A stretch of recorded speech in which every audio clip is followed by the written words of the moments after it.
യാത്രയൊക്കെ കഴിഞ്ഞിട്ട് ഇവിടെ നാട്ടിൽ എത്തിയിട്ടുണ്ട്. ഇവിടെ നമ്മുടെ ബെസ്റ്റ് ചങ്ക് ബംഗാളിയൊക്കെ ഉണ്ട് നമ്മുടെ കൂടെ എത്തിയിട്ടുണ്ട്. നമ്മുടെ ഡ്രൈവറിനെ നിങ്ങൾ കണ്ടിട്ടുണ്ടാവില്ല. ഡ്രൈവർ നമ്മുടെ ഡ്രൈവർ ഒരു ഹായ് പറയണം. നമ്മുടെ അതാണ് നമ്മുടെ ഡ്രൈവർ എന്ന് പറയുന്നത്. അദ്ദേഹമാണ് നമ്മുടെ ഇത്ര നേരം ഓടിച്ച് എത്തിയിട്ടുണ്ട്. അപ്പോൾ ഞാനേതായാലും ചായയും ഫുഡൊന്നും കഴിച്ചിട്ടില്ല. അപ്പോൾ അത് കഴിക്കാനായിട്ട് പോവാണ്. അപ്പോൾ ഇനി ബാക്കി അവിടെ വെച്ച് കാണാൻ പോയിട്ട്. അപ്പോൾ ഏതായാലും നമ്മളുടെ ട്രിപ്പൊക്കെ കഴിഞ്ഞ് ഒരു സമയം 4:50 ആയിട്ടുണ്ട്. നമ്മുടെ ട്രിപ്പും കാര്യങ്ങളൊക്കെ കഴിഞ്ഞിട്ട് നമ്മുടെ മുസ്തഫാക്കിൻ്റെ വർക്ക്ഷോപ്പിൽ എത്തി നിൽക്കുന്ന ഒരവസ്ഥയിലാണ്.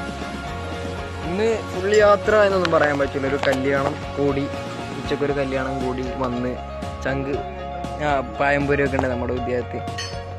അപ്പോൾ ഇന്നലെ ഒരു കല്യാണം കൂടി, അത് കല്യാണം കുളമായി പോയി എന്നുള്ള കാര്യമാണ്. ഇവിടെ ഇന്നലെ ഒരുങ്ങി മാറ്റി പോയതാണ്, പക്ഷെ അത് കുളമായിട്ടുണ്ട്. ഇവിടെ നമ്മുടെ മുസ്തഫാഖൊക്കെ നമ്മുടെ ലൈവിലുണ്ട്.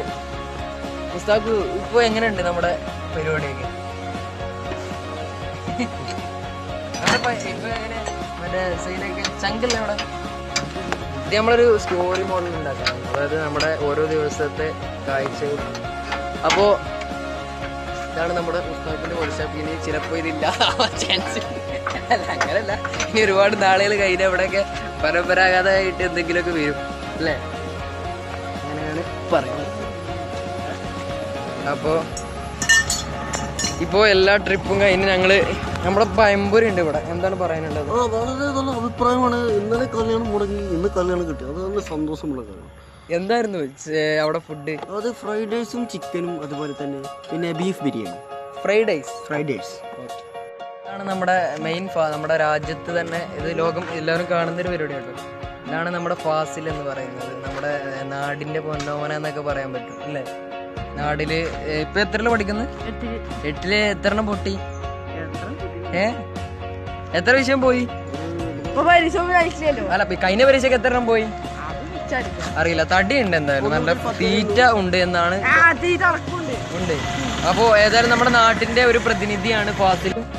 ഒറ്റക്കെട്ടായി നിന്നുകൊണ്ട് പ്രവർത്തിക്കുന്ന ഒരാളാണ്. നാട്ടിലെ തന്നെ ഇവിടെ വർക്ക്ഷോപ്പ് തുടങ്ങിയതിന് ശേഷം എത്ര പൊട്ടിത്തെറിച്ചത് ഗ്യാസ്?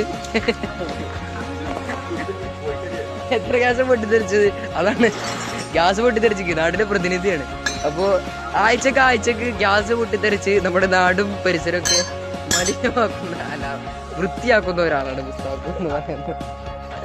അതെ, കാര്യമായിട്ട് ഇവിടെയാണ് ഗ്യാസ് കുറ്റി. ഇപ്പൊ ഗ്യാസും കുറ്റിക്ക് ഒരു ഡാർപ്പായൊക്കെ കൊടുത്തിട്ടുണ്ട് പൊട്ടിത്തെറിക്കാതിരിക്കാനുള്ള, തെറിച്ചാതിരിക്കാനുള്ളൊരു വഴിപാടാണ് കുറിച്ച് പറയാനുള്ളത്.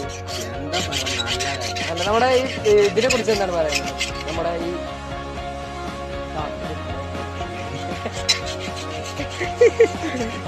അപ്പോ നല്ലൊരു മറുപടി ആയിരുന്നു. എന്നോ പൊളിക്കേണ്ടതാണ് ഇതൊക്കെ എന്നാണ്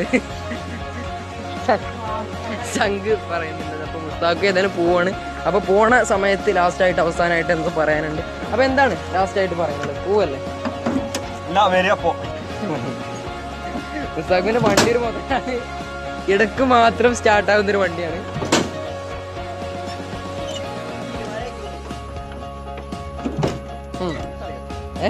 പൈസ തള്ളിക്കൊടുക്കൂ. ഇത് കണ്ടീഷൻ വണ്ടിയാണ്, പുതുതായിട്ടൊന്ന് റിപ്പയർ ചെയ്തിട്ടേ ഉള്ളൂ. ഇതാ ഒന്ന് നമ്മുടെ ബംഗു തള്ളി കൊടുക്കുന്നുണ്ട്.